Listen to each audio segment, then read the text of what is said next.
Rosebuds, welcome back to my YouTube channel. Thank you so much for joining me. It means so much to me when you guys join me on my YouTube channel. And if you're new, welcome. My name is Rosemarie and this is what I do. I YouTube and I'm a personal trainer. That's a little backstory.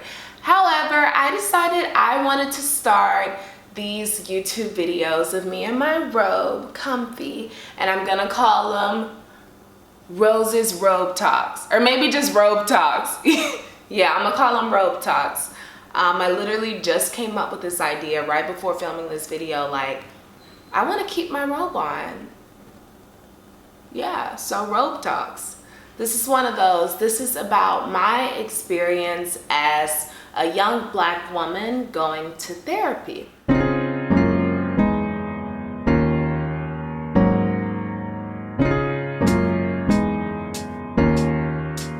This time that I went to therapy is not exactly my first time going to therapy. When I was really young, maybe in like 5th or 6th grade, my mom did send me to a therapist at Jackson State University in Mississippi. And it was because I had a severe hair pulling problem. I was basically pulling all my hair out and she did not know why. She kept sending me around to like the best dermatologist, everything, and she didn't know why. And to this day, I somewhat still suffer with that. Wow. I do not admit that out loud, but it's the truth. I somewhat still do struggle with that, but not nearly as much as I did when I was that little girl. Fast forward, that first of all, that only lasted for like a few months, maybe 2 months max. And I don't know what happened. I just stopped going. But fast forward, high school rolls around. High school was terrible. If you don't know, high school was absolutely terrible. I switched schools a lot. I went to a lot of schools. I went to 4 different schools. So that wasn't a great time in my life. And then I go to college and I see college as a way to like reinvent myself. I do not have to be the same girl I was in Mississippi. In my mind, I thought I was reinventing myself. This video isn't really about this, so I'm not going too much in depth about this right now. I'll probably do a whole different video on it. But all in all, I thought I was trying to reinvent myself, but in reality, it just it was just me being a fraud. That's what it was, me being a fraud. And that actually started early, late high school. So fast forward in college, junior year was not a great year for me. I lost one of my best friends, like not like lost, like I fell off with one of my best friends, so that was kind of crappy. And it just wasn't a great year, but I knew that I wasn't happy with the people I was surrounding myself with, and I wasn't happy with the way I was choosing to live my life. And in the midst of that, around spring break time, I met my boyfriend. Joel, he really contributed to turning my life around. Just seeing someone with such strong values, such strong dreams, it was so inspirational, it was so encouraging, and that really was the push that made me want to better myself. And it did not come instantly. I just started suffering the end of junior year through like the end of that year. So this is basically all last year. This is like 2018. I was suffering. Like, I would have these waves of sadness, I would call them, and I felt triggered all the time. I was super anxious or super depressed, depending on the day, and I felt so trapped. I felt so trapped unless I hit the blunt. Let's be real, unless I hit the blunt. I felt so trapped, and I knew something had to be done. So fast forward a little bit to Christmas break. This is last Christmas. Joel comes home with me. He comes to Mississippi with me, and I have never had like anyone from my Howard world come to my Mississippi world. So that was a whole adjustment, and I was really, really struggling, and I couldn't figure out why. And I figured out that eventually, after going to therapy, that there were so many triggers in Mississippi and bringing someone from my Howard world to all my childhood triggers, it just set me off. Like, I was crying, I was overly emotional, like I was depressed. My parents could not figure out what was going on. We would visit my mom and such. It wasn't a good time for me. It wasn't a good time for me. Keep in mind, like, my boyfriend is coming to the prison with me to visit my mom. I've never brought a boyfriend with me to visit my mom in prison, so that was a big deal too. That was stressing me out. It was a lot. So when school resumed, I decided, let me go to the school's therapist. So they have like a counseling center and they like assign you to a therapist. It took forever. Howard, y'all need to work on that. It's no reason that it took me a month and a half to get assigned to a therapist. Actually, it took longer than that. It took like 2.5 months. But I went there and my first session was with this black man, and I basically broke down to him like on spot. I'm like, okay, I know I need help. Let's get this show on the roll. Let me tell you everything there is to tell you about my effed up life. And that's what I did. And then at the end of the session, when he told me, okay, we'll be calling you back in a few weeks and we'll be assigning you to a therapist. And I was like, wait, my therapist isn't gonna be you? And he was like, maybe not. And I'm like, no, I don't want to do this again. Like, I don't tell people this stuff. I don't want to say it again. And I guess he took that into consideration because he definitely became my therapist and he was great the entire way through. I learned so much, and it was so scary though. The beginning of therapy is so hard. I will say that. It was a lot of pain. It's a lot of pain being 100 with yourself. Like, you think you're 100 with yourself, but nah, your therapist put you to be like 120 with yourself, and it hurts.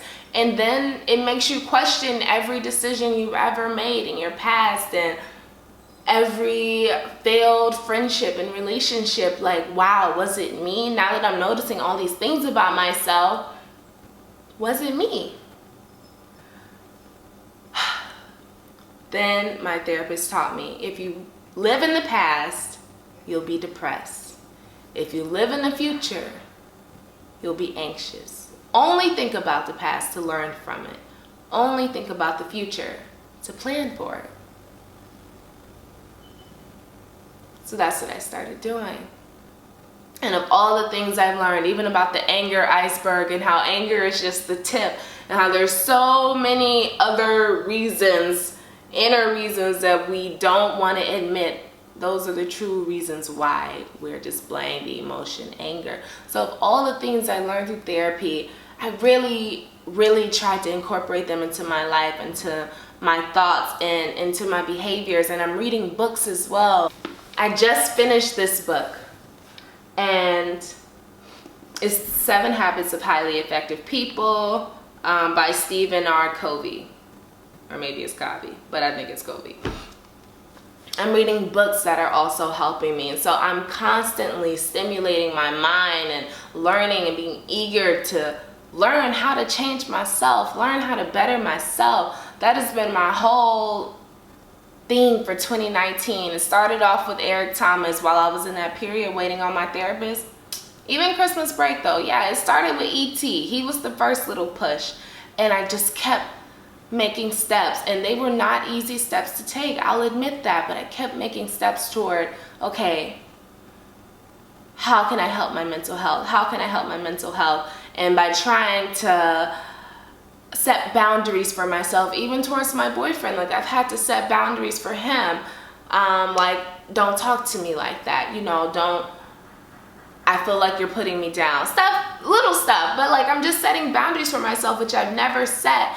And it's totally reshaped my life.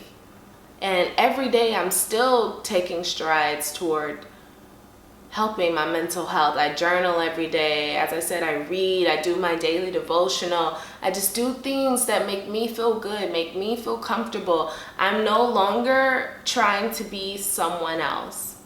And that's really hard in the career path that I'm taking with YouTube and Instagram and personal trainers. So, you know, I see all these fit girls, these fitness girls on Instagram all the time, and it's hard not to like succumb to being that girl, but I just try to stay true to myself. I'm really trying, and that's a lot more difficult than I think people may realize. In 2019, in the age of social media, watching everybody at their peak, their highs, you know, when they look their best, only seeing people portray that side of their life. Yeah, it gets hard.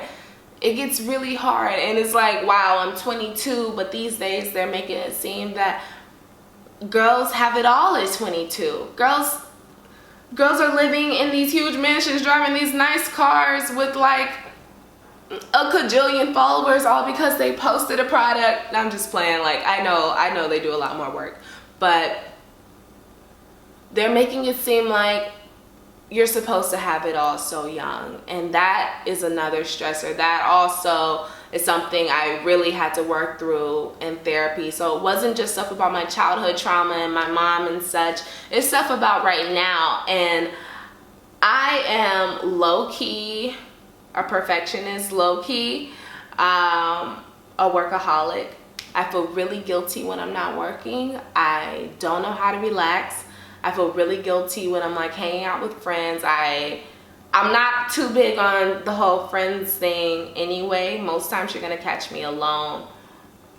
And that's just who I am, but I'm trying to work through that. I'm really trying to nurture relationships that I find important to me now.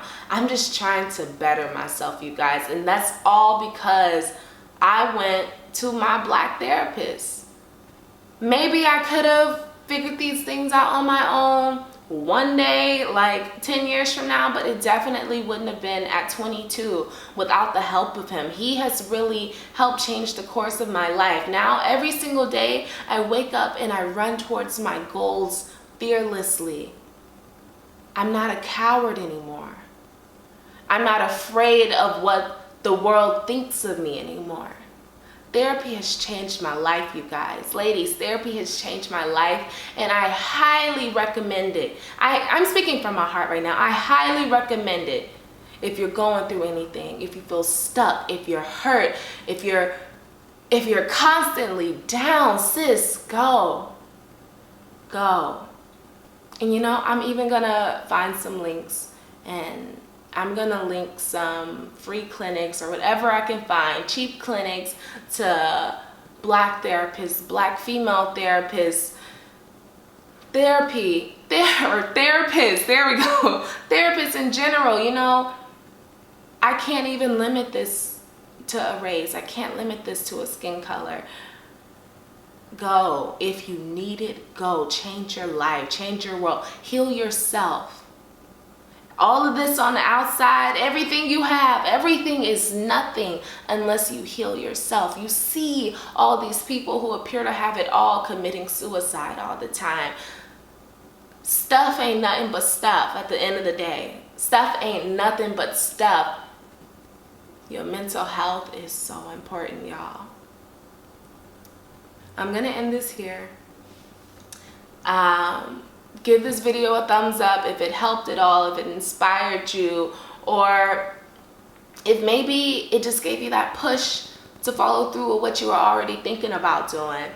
Give this video a thumbs up, and please don't forget to subscribe. It really helps me out, you guys. Don't forget to subscribe. Have a great day. Love you, Rosebuds.